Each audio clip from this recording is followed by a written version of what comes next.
Hello crafty friends, and welcome to another clean and simple card making video. Today I'm going to do a card based on another sketch from the June sketch booklet, and I'm just going to flick through until we get to the first undone sketch, which is that one. So we're going to have a go at this sketch today. I've also pulled out my Technique library. It's a library of tags that have techniques on. I'll leave a link to the video in which we first created this down in this video's description.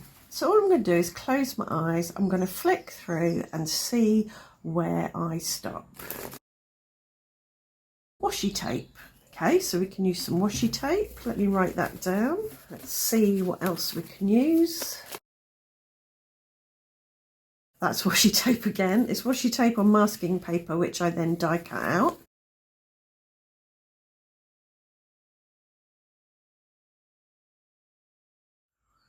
So we've got some smushing there in warm colours and some heat embossing in white. So let's do a bit of smushing with scattered straw. I'm going to stick with warm colours. So I've got scattered straw and dried marigold. They're kind of pastel-y orange and yellow.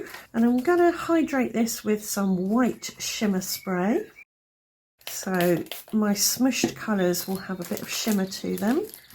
If you want to know how to make a smusher, I do have a video linked below in this video's description. If you ever want to know anything, do have a look in the video description, because I do have plenty of videos linked there on how to do certain things. But always feel free to ask in the comments and I'll help out if I can. And now for dried marigold. I think this is just a piece of regular white card. It's not designed to take water, but it can handle a little bit. And I'll blow dry this with my hairdryer. I want to add a little bit of pink, I think. So I've got one lipstick here. I think this ink pad needs a bit of re-inking. It's a bit dry. Each time I add a layer, I'm adding a little bit less ink so that you can see the layers underneath. I want to splatter as well on this. So I'll take some more, one lipstick, pick it up with a paintbrush and add some spatters for a little bit of extra depth. Now, because this is not watercolour card or mixed media paper, it's curled quite significantly. If you turn curled paper over and blast it from the back with a heat tool or a hairdryer, it should flatten out. You could give it a little bit of a mist of water before you do that. That will help too. But if you're going to die cut from it, like I am, it's not really a problem because the die cutting process will flatten out the card somewhat as well. Add this remaining spatter. It's really soaking straight into the paper, this. So it's got a lovely soft pastel feel.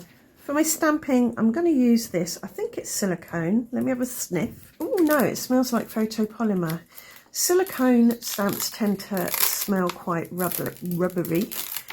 Photopolymer stamps are a bit more fragrant and perfumed. I'll dust this with some talcum powder just to remove any moisture, static or grease that might attract embossing powder in an unwanted way. And the easiest thing to do with this, I think, because I'm not after a perfect impression, I'm not going to use my stamp platform, just going to put lots of embossing ink on my stamp here. Then I'm going to take this and just lay it on top and press it down carefully from the back without shifting it. That's the theory. You could run over it with a brayer. And now I'll sprinkle over some of this detail white embossing powder. And I'll melt it with my heat tool. So that's now cooled and set. I'm just going to brush over it to get any remaining talcum powder off, because I don't want that dulling my shimmer and shine. And now I've got a lovely patterned, textured, glossy, shimmery, shiny, slightly dimensional bit of card. On my sketch here, I've got a grid. Now, you don't have to use a grid. You could use anything behind your focal point. It's just a kind of foundation. You could splatter, you could use a hexagonal die cut grid thing, hearts, whatever you like, but I'm going to use this. Right, we've got a little grid there. That'll create a nice subtle bit of visual texture in the background, and I'm going to cover up that splat that I accidentally made on my card front. And I'm going to cut a rectangle, stitched rectangle from this. So that will go on there like that. I think that fits proportion wise. On the sketch, I've got a shorter, wider rectangle behind it. I might cut that out of vellum. So I'm going to use this rectangle, which is wider but taller. I will shorten it because I don't want it wider but taller. I want it wider but shorter. Let's pop it on this bit of card so you can see what I'm doing. So I think I want my vellum about that long. So I'm going to shuffle my vellum down so that the cut line is about there and the teeth of the die lock into the indentations on the vellum, and then I'll hold that in place with some washi and die cut that. I'll just put that bit between the cutting plates so that I don't end up messing up further down if it's not quite right. Right, there we go, a shorter, wider piece of vellum. I'll add some tape runner to the back of this and place that on where I want it. And now I can add some tape runner. I don't need to put it on the edge of the vellum, just behind the main part. Now I can add that on top of my grid.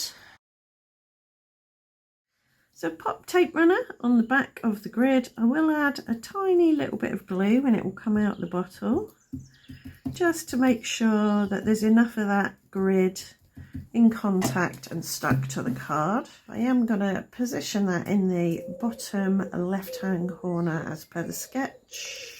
But before I press it down completely, I'm going to put my acetate grid over that.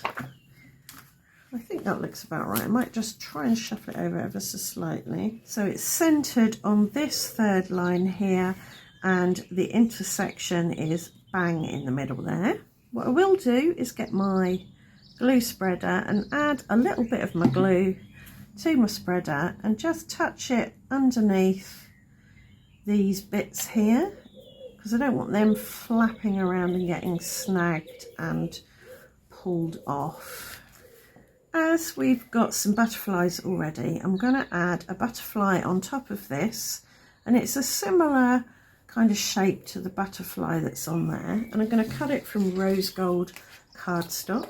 For my sentiment, I'm going to use one of our freebie printables that says all the best in a grungy typewriter font, and I've lined it up so that the sentiment is at the right hand side of this stitched rectangle die, because I might not want to shorten it. I might just tuck the end underneath the butterfly there. So I'm thinking sentiment on that intersection and butterfly over here on this intersection.